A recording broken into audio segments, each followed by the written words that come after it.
BEd first year paper 4th B understanding discipline and subject, ये question मैं आपके लिए लेकर आया हूँ। इस क्वेश्चन के अंदर हम meaning of discipline, definition, nature, types of importance, relationship with other subjects, differences between discipline and subject, ये सब पढ़ने वाले हैं। यहाँ आपको एक बात बता देता हूँ, डिसिप्लिन का अर्थ यहाँ पे वो अनुशासन नहीं है कि जिसकी हमें पालना करनी होती है। यहाँ पे डिसिप्लिन का मतलब है कि अध्ययन क्षेत्र या शास्त्रों का सब्जेक्ट के साथ में, विषय के साथ में क्या संबंध है, तो वो डिसिप्लिन हम वो वाला करने वाले हैं। लेकिन जो अनुशासन से संबंधित है उसके बारे में भी मैं आपको बता देता हूँ। आइए चलो शुरू करते हैं। अनुशासन शब्द का संबंध नियमों का पालन या कोई निश्चित की गई आचार संहिता से होता है। यह शब्द अपने आप में बहुत विस्तृत है। इसके अलग अलग संदर्भों में विभिन्न अर्थ हो सकते हैं। अनुशासन से अभिप्राय शिक्षा, चारित्रिक विकास, स्वास्थ्य विकास तथा कुसंस्कारों को समाप्त करके उत्तम संस्कारों का विकास करना है। अनुशासन से आचरण तो अच्छा होता ही है, सुंदर होता ही है, साथ ही साथ जीवन में निपुणता, दक्षता, विकास का प्रादुर्भाव होता है। सच तो यह है कि आत्म नियंत्रण और आत्म संयम को ही हम अनुशासन की संज्ञा दे सकते हैं। अकॉर्डिंग टू सैबन, true discipline should be mainly positive and constructive rather than negative and restrictive. TP Nunn के अनुसार अपनी प्रवृत्तियों को रोककर उनका इस प्रकार नियंत्रण करना कि अपव्यय एवं अकुशलता के स्थान पर मितव्ययता एवं कुशलता प्राप्त की जा सके, वो अनुशासन कहलाता है। अनुशासन शब्द अंग्रेजी शब्द के डिसिप्लिन का हिंदी रूपांतरण है, जिसकी उत्पत्ति डिसिप्लिन शब्द से मानी गई है। इसका अर्थ है शिष्य, छात्र या शिक्षक का अनुगामी। वर्तमान में बच्चों की इच्छाओं, भावनाओं और जन्मजात मूल प्रवृत्तियों को प्राथमिकता दी जाती थी। अब दमन के स्थान पर सृजन को महत्व दिया जाता है। अनुशासन को डिसिप्लिन अध्ययन क्षेत्र भी कहते हैं और अध्ययन क्षेत्र का संबंध ज्ञान की किसी विशेष शाखा के साथ होता है। 1850 से पहले अधिकतर कॉलेजों और विश्वविद्यालयों में केवल कुछ क्षेत्र जैसे प्राचीन भाषाएं, गणित, दर्शन शास्त्र आदि को ही पढ़ाया जाता था, परंतु 20वीं शताब्दी में 149 क्षेत्रों में से विषय चुनाव करने का प्रावधान दिया जाने लगा।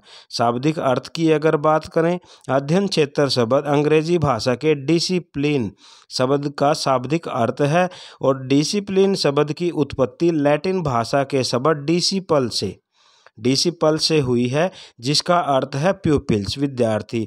डिसिप्लिना का अर्थ होता है टीचिंग। इस प्रकार का अर्थ हुआ विद्यार्थी का शिक्षण। अध्ययन क्षेत्र की परिभाषा की अगर बात की जाए, एंथोनी बिगलान के अनुसार शैक्षिक विषय या अध्ययन क्षेत्र ज्ञान की एक शाखा है जो उच्च शिक्षा के एक भाग के रूप में पढ़ाई जाती है और जिसका अनुसंधान भी किया जा सकता है। यहाँ आपको अगर थोड़ा सा मैं बता दूँ तो जैसे मान लो आप 10th करते हैं, 12th करते हैं, ग्रेजुएशन करते हैं, वहाँ पे आपके अलग अलग विषय होते हैं, अलग अलग सब्जेक्ट होते हैं। लेकिन जब आप पीएचडी लेवल तक पे चले जाते हैं तो पीएचडी लेवल पे जाके आपको किसी टॉपिक पे, किसी विषय पे शोध करना होता है, तो वो अध्ययन क्षेत्र के अंदर आता है। ग्लोसबे के अनुसार ज्ञान या सीखने की एक शाखा जो महाविद्यालय या विश्वविद्यालय स्तर पर पढ़ाई जाती है या जिस पर शोध किया जाता है। नेचर कैरेक्टरिस्टिक्स ऑफ डिसिप्लिन, विषयकृत ज्ञान का संगठन, यानी जो विषयकृत ज्ञान होता है उसको संगठित एक जगह पे किया जा सकता है। सिद्धांत तथा संकल्प, शोध की विषय वस्तु, स्पेसिफिक ऑब्जेक्ट ऑफ रिसर्च, विशेष शब्दावली, स्पेसिफिक टर्मिनोलॉजी, विशेष शोध विधियाँ, स्पेसिफिक रिसर्च मेथड्स, विशेषज्ञों का समुदाय, कम्युनिटी ऑफ एक्सपर्ट्स, सांस्कृतिक विरासत का महत्वपूर्ण अंग, important part of culture heritage, नवीन ज्ञान का उत्पाद, प्रोड्यूस न्यू नॉलेज, आचार संहिता, कोड ऑफ कंडक्ट, विशेष कार्य प्रणाली, स्पेसिफिक मेथडोलॉजी। तो ये थी इसकी नेचर के बारे में हमने बात की। Discipline and other related concept terms अब डिसिप्लिन और अदर रिलेटेड कंसेप्ट होते हैं, वो क्या है? विषय यानी जो सब्जेक्ट हो जाता है, ज्ञान का क्षेत्र, फील्ड ऑफ नॉलेज, विभाग, डिपार्टमेंट, संकाय, फैकल्टी। तो ये आ जाते हैं इसके जो अदर रिलेटेड कंसेप्ट हैं। उसके बाद आ जाता है टाइप्स। क्या हैं? Types of discipline. समय समय पर अलग अलग विद्वानों द्वारा अध्ययन क्षेत्रों के कई प्रकार बताए हैं। अकॉर्डिंग टू 7 लिबरल आर्ट्स, प्राचीन रोम और ग्रीस के अनुसार, जो किस हम कौन सा टॉपिक कर रहे हैं? Types of discipline. तो यहाँ पे टाइप्स ऑफ डिसिप्लिन के बारे में प्राचीन रोम और ग्रीस के अकॉर्डिंग क्या है? अकॉर्डिंग टू 7 लिबरल आर्ट्स, इसको 2 पार्ट्स के अंदर डिवाइड किया है, ट्रिवियम और चतुर्भुज। ट्रिवियम और चतुर्भुज। ट्रिवियम के अंदर 3 बातें आ जाती हैं, एक तो व्याकरण आ जाता है, दूसरा साहित्य शास्त्र आ जाता है और तीसरा आ जाता है तर्कशास्त्र।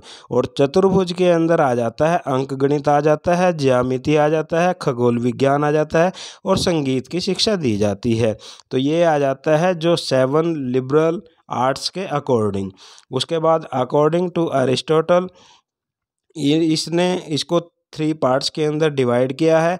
सैद्धांतिक अध्ययन। सैद्धांतिक अध्ययन होता है जो थ्योरेटिकल होता है। उसके बाद क्रियात्मक अध्ययन जो प्रैक्टिकल रूप में आ जाता है, और उत्पादकीय अध्ययन। तो अरिस्टोटल ने इसको 3 पार्ट्स के अंदर डिवाइड किया है। According to traditional discipline, according to traditional discipline के अंदर इसने इसको 5 भागों के अंदर डिवाइड किया है, 5 पार्ट्स के अंदर। एक आ जाता है मानविकी, सेकंड आ जाता है सामाजिक विज्ञान, थर्ड आ जाता है प्राकृतिक विज्ञान, फोर्थ आ जाता है फाइन आर्ट्स एवं कला, और उसके बाद आ जाता है गणित। और जो मानविकी है, मानविकी में आ जाता है इतिहास आ जाता है, भाषाएं आ जाती है, साहित्य आ जाता है, उसके बाद धर्म आ जाता है। और सामाजिक जो विज्ञान होता है उसमें एसएसटी के जो विषय होते हैं, जैसे सोशलियोलॉजी हो गया, उसके बाद जैसे मान लो पॉलिटिकल साइंस हो गया, ये सारा उसमें नागरिक शास्त्र हो गया, तो ये उसमें आ जाता है। उसके बाद प्राकृतिक विज्ञान के अंदर संसार किस वस्तु का बना है, कैसे बना है, इस बारे में चर्चा होती है। फाइन आर्ट्स के अंदर आर्ट, संगीत, दृश्य कला आ जाता है, और गणित के अंदर आ जाता है जैसे तर्कशास्त्र है, कंप्यूटर है, विज्ञान है, तो ये आ जाता है। उसके बाद न्यू टाइप ऑफ डिसिप्लिन, इसमें इसने 2 पार्ट्स के अंदर डिवाइड किया है, एक तो फाइन आर्ट्स तथा व्यावसायिक आर्ट, जिसमें आर्ट, नृत्य, थिएटर आ जाता है, और दूसरा आ जाता है व्यवहारिक एवं व्यावसायिक अध्ययन क्षेत्र, जिसमें व्यापार, वित्त, मैनेजमेंट, संचार, विज्ञापन, दंड, न्याय, अपराध, विज्ञान, अंतरिक्ष ज्ञान, समुद्र ज्ञान, शिक्षा, कानून, मेडिसिन, नर्सिंग तथा सामाजिक कार्य, ये आ जाते हैं न्यू टाइप ऑफ डिसिप्लिन के अंदर। अकॉर्डिंग टू बिगलान, बिगलान ने क्या किया है? 4 पार्ट्स के अंदर डिवाइड किया है, और वो 4 पार्ट्स के अंदर क्या है? 3 पार्ट्स के अंदर डिवाइड किया है अकॉर्डिंग टू बिगलान। एक तो होता है कठोर एवं नरम या सरल, शुद्ध तथा प्रायोगिक, और सजीव और निर्जीव। कठोर और नरम में एक तो आता है क्वांटिटेटिव में जैसे विज्ञान, गणित और इंजीनियरिंग। क्वालिटेटिव जैसे चरित्र निर्माण, तार्किक सोच, विद्वतापूर्ण गतिविधियाँ। और शुद्ध तथा प्रायोगिक में आ जाता है अज्ञात तथ्यों की खोज, और सजीव और निर्जीव अकॉर्डिंग टू बिगलान। उसके बाद importance of discipline, importance of discipline की अगर बात की जाए, श्रेष्ठता प्राप्त करना, आपका जो विषय है, आपका जो टॉपिक है, आपका जो शोध कार्य है, उसके अंदर श्रेष्ठता प्राप्त करना टू अटेन मास्टरी। उसके बाद गहन ज्ञान, फॉर डेप्थ नॉलेज। उसके बाद निपुण बनाना, टू बिकम एक्सपर्टाइज। ज्ञान में वृद्धि, इंक्रीज इन नॉलेज। विशेष प्रशिक्षण एवं शोध पर ध्यान केंद्रण, focus on special training and research. नवीन तथा परिवर्तित ज्ञान के प्रति निर्देश, direction towards new and innovative knowledge. नवीन चुनौतियों और समस्याओं को रेखांकित करना, to point out new challenges problems. उसके बाद समीक्षात्मक और आलोचनात्मक सोच का विकास, डेवलप क्रिटिकल थिंकिंग, विशेष तथा विशाल ज्ञान, स्पेसिफिक एंड वास्ट नॉलेज, किसी ज्ञान का ढांचा प्रदान करना, provide structure of a knowledge, व्यवस्थापूर्ण व्यवहार, ऑर्डरली बिहेवियर, कॉलेज तथा विश्वविद्यालय का आधार, बेसिस ऑफ ए कॉलेज और यूनिवर्सिटी। उसके बाद अकादमिक विभागों के लिए आधार, बेसिस फॉर एकेडमिक डिपार्टमेंट्स, विलक्षण संस्कृति, डिस्ट्रिक्ट कल्चर, विद्यार्थियों के लिए महत्व, इम्पोर्टेंट फॉर स्टूडेंट्स। उसके बाद नेक्स्ट आ जाता है disciplines relationship with other subject, जो हमारे अदर सब्जेक्ट होते हैं अध्ययन क्षेत्र का, उसके साथ में क्या संबंध है। सब्जेक्ट विषय ज्ञान की एक शाखा है जिसे पढ़ाया जाता है, यानी जो एक सब्जेक्ट होता है वो ज्ञान की एक ऐसी शाखा है जिसको पढ़ा या पढ़ाया जाता है। विषय वह है जिसमें अधिगम को विभाजित किया होता है, लर्निंग को डिवाइड किया होता है। विषय जिस पर विचार विमर्श होता है। जब बोलने वाले विषयों पर ध्यान दिया जाए तो शोध हो सकते हैं, यानी जब बोलने वाले विषयों पर ध्यान दिया जाता है तो शोध 0 हो जाते हैं, शोध नहीं हो सकते। विषय शैक्षिक उद्देश्यों की पूर्ति करने वाला होता है। कुछ साधारण विषय भी पढ़ाए जाते हैं, जैसे भाषाएं हो जाता है, इतिहास है, गणित, विज्ञान, सामाजिक अध्ययन, शारीरिक शिक्षा, संगीत, आर्ट, कला और नृत्य, ये सब विषय के अंदर आ जाता है। उसके बाद अगर डिसिप्लिन की बात करें, अध्ययन क्षेत्र एक विशेष क्षेत्र में ज्ञान का भंडार। इसमें विशेषज्ञ, जन सामान्य, प्रोजेक्ट, समुदाय, विद्यार्थी, शोध शामिल होते हैं। विशेषज्ञों को विद्वान कहा जाता है। यह उच्च शैक्षिक संस्थाओं में पाए जाते हैं। अध्ययन क्षेत्र तथा विषयों में संबंध क्या है? यह दोनों विभिन्न तथा परिवर्तनशील संबंध रखते हैं। ये उनके उद्देश्यों, विषय वस्तु और विकासात्मक अवस्था पर निर्भर करते हैं। विषय को अध्ययन क्षेत्रों से उत्पन्न किया जाता है। विद्यार्थी स्कूलों में जो विषय होते हैं उनमें साधारण विचार और विधियों का प्रयोग करते हैं तथा अध्ययन क्षेत्रों में बड़े पैमाने पर वो काम होता है। विद्यालय विषय मूल जानकारी के विकास हेतु होते हैं। यह उन्हें अध्ययन क्षेत्र विशेषज्ञ बनने की शक्ति प्रदान करते हैं। एक व्यक्ति के लिए विद्यालय के जो विषय होते हैं वे पहले आते हैं तथा अध्ययन क्षेत्र के जो विषय होते हैं वो बाद में आते हैं। विद्यालय के विषय अध्ययन क्षेत्र को जानने के लिए मार्ग बनाता है, यानी जो हमारे विषय होते हैं वो अध्ययन क्षेत्र तक जाने का मार्ग बनाते हैं। जैसे अगर एग्जाम्पल आपके सामने रखा जाए, अगर आप संस्कृत विद्यालय में संस्कृत विषय के रूप में पढ़ते हैं, यानी संस्कृत विद्यालय में विषय के रूप में अगर आप पढ़ते हैं तो आप गीता, पुराण, उपनिषद पढ़ सकते हैं। लेकिन अगर आप संस्कृत ही नहीं पढ़ते तो गीता, वेद, पुराण, उपनिषद को आप कैसे पढ़ सकते हैं? अगर आप उर्दू पढ़ते हैं तो कुरान पढ़ सकते हैं। अगर आप इंग्लिश पढ़ते हैं, बाइबल पढ़ सकते हैं। अगर आप कोई भी भाषा पढ़ते हैं तो उस भाषा में लिखे हुए ग्रंथ हैं या कोई भी शास्त्र है, आप उनको पढ़ सकते हैं। तो जो अध्ययन क्षेत्र है एक बड़े लेवल की चीज़ है, विषय एक छोटे लेवल की चीज़ है, और विषय को पढ़कर विषय में पारंगत होकर आप उस बड़े लेवल की चीज़ तक जा सकते हैं। अंतर की अगर बात की जाए, डिफरेंस विषय और अध्ययन क्षेत्र में क्या अंतर है?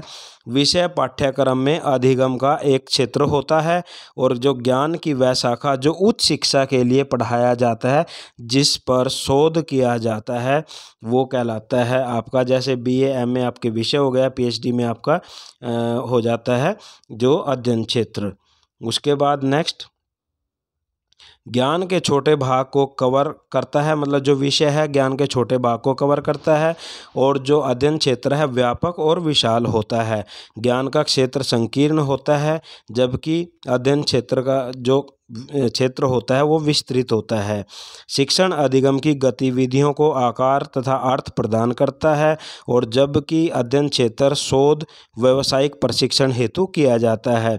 विषय बुनियादी कौशल और जागरूकता का विकास करता है, और जो अध्ययन क्षेत्र है विशेष ज्ञान कौशल का विकास करता है।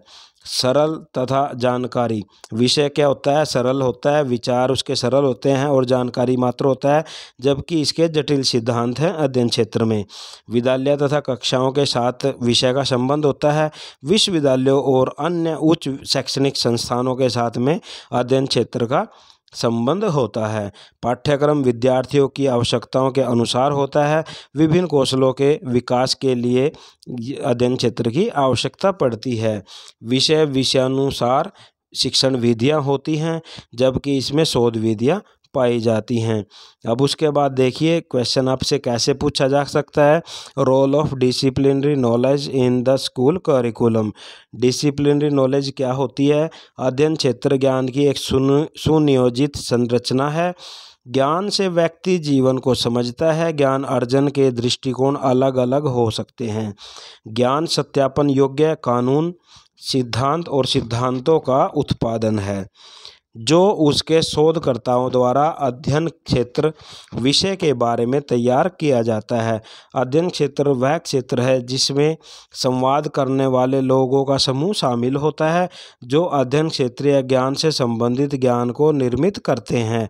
अध्ययन क्षेत्र ज्ञान एक ऐसा शब्द है जिसका उपयोग ज्ञान के प्रकार, निपुण व्यक्तियों, समुदायों, चुनौतियों, पूछताछ, दृष्टिकोण और अनुसंधान के क्षेत्र में या व्यावसायिक अभ्यास जिनका वर्णन किया जाता है। अध्ययन क्षेत्रीय ज्ञान देखता है कि ज्ञान अधिक समय तक कैसे व्यवहार करता है। परिभाषा की अगर बात की जाए, किस प्रकार कोई अध्ययन क्षेत्र उत्पादन के रूप में, दृष्टिकोण और कक्षा में व्यवहार करता है के बारे में जानकारी देना अध्ययन क्षेत्र का कार्य होता है। प्रकृति की अगर बात की जाए, ज़्यादातर ज्ञान रूढ़िबद्ध और पारंपरिक होता है, यानी जो हम ज्ञान प्राप्त करते हैं वो रूढ़िबद्ध होता है, मीन्स परंपरागत होता है या पीढ़ी दर पीढ़ी व्यक्तियों के पास में आता है। अध्ययन क्षेत्रीय ज्ञान और मान्यताओं में अंतर है। विभिन्न क्षेत्रों में ज्ञान विशेष तकनीक से प्राप्त किया जाता है। विधि, जांच के तरीके और प्रभावी संचार के तरीके अलग अलग हैं। उद्देश्य अध्ययन क्षेत्रीय जांच चलाने वाले लक्ष्य होते हैं। अध्ययन क्षेत्रीय ज्ञान के आयाम 4 हैं: ज्ञान, कार्यप्रणाली, उद्देश्य और संचार के रूप। विशेष अध्ययन क्षेत्रीय ज्ञान में संचार के लिए भाषा की आवश्यकता होती है। भाषा में नियमों में एक वाक्य के निर्माण के लिए संज्ञा और क्रियाओं का उपयोग आवश्यक होता है। उसके बाद स्कूल करिकुलम क्या है? पाठ्यक्रम। पाठ्यक्रम शब्द लैटिन भाषा के क्यूरर से लिया गया है, जिसका अर्थ है रेस कोर्स और या रनवे, अर्थात जिस पर कोई लक्ष्य प्राप्ति के लिए दौड़ता है। शिक्षा के लिए विद्यार्थी अपने लक्ष्यों, जीवन के आदर्शों और आकांक्षाओं को प्राप्त करते हैं। यह पाठ्यक्रम ही है जिसके माध्यम से एक विद्यालय के सामान्य उद्देश्य को निश्चित किया जाता है तथा उम्मीद की जाती है कि विद्यार्थी यह सीखने की कोशिश करे। सीखने के उद्देश्य विद्यार्थियों से इसे पूरा करने की अपेक्षा की जाती है। शिक्षकों द्वारा पढ़ाई जाने वाली इकाइयाँ और पाठ छात्रों को प्रदत्त कार्य, प्रदत्त मीन्स असाइनमेंट वर्क होता है, और परियोजना, पुस्तकों, सामग्री और पढ़ने में इस्तेमाल किया गया पाठ्यक्रम, छात्रों का मूल्यांकन करने के लिए परीक्षण, टेस्ट होते हैं, इवैल्यूएशन होता है और अदर मेथड्स का प्रयोग किया जाता है। Role of disciplinary knowledge in the school curriculum. पाठ्यक्रम की योजना को सरल और आसान बनाता है। यह एक जाति की संचित विरासत का उपयोग करता है। विद्यार्थियों की बौद्धिक शक्तियों को विकसित करता है। विद्यार्थियों को तर्क संगत सोच की जगह देता है। अधिगम और नए ज्ञान और तथ्यों की व्याख्या करता है। यह संस्कृति विरासत को दर्शाता है। पाठ्यक्रम की ज़रूरतों को पूरा करने के लिए उनका निर्माण किया जाता है। यह विभिन्न विषयों में एक रूप या एकीकृत करने का प्रयास करता है। अध्ययन क्षेत्रों को तार्किक रूप से व्यवस्थित किया जाता है ताकि सीखा जा सके और छात्रों द्वारा याद किया जा सके। एक मार्गदर्शक के रूप में विद्यालय पाठ्यक्रम का चयन करने के लिए और सीखने के लिए आयोजित करने हेतु अध्ययन क्षेत्र का प्रयोग किया जाता है। अध्ययन क्षेत्र की मदद से विद्यार्थी निरंतर अपने ज्ञान को और अधिक विस्तृत कर सकते हैं। शैक्षिक कार्यक्रम का मूल्यांकन आसानी से किया जा सकता है। तो प्रिय विद्यार्थियों, ये था आप लोगों के लिए एक इम्पोर्टेंट क्वेश्चन जो आपके एग्जाम के अंदर 60 मार्क्स का क्वेश्चन आ सकता है। अगर आपको ये वीडियो पसंद आई है तो लाइक कर देना, शेयर कर देना। Thank you.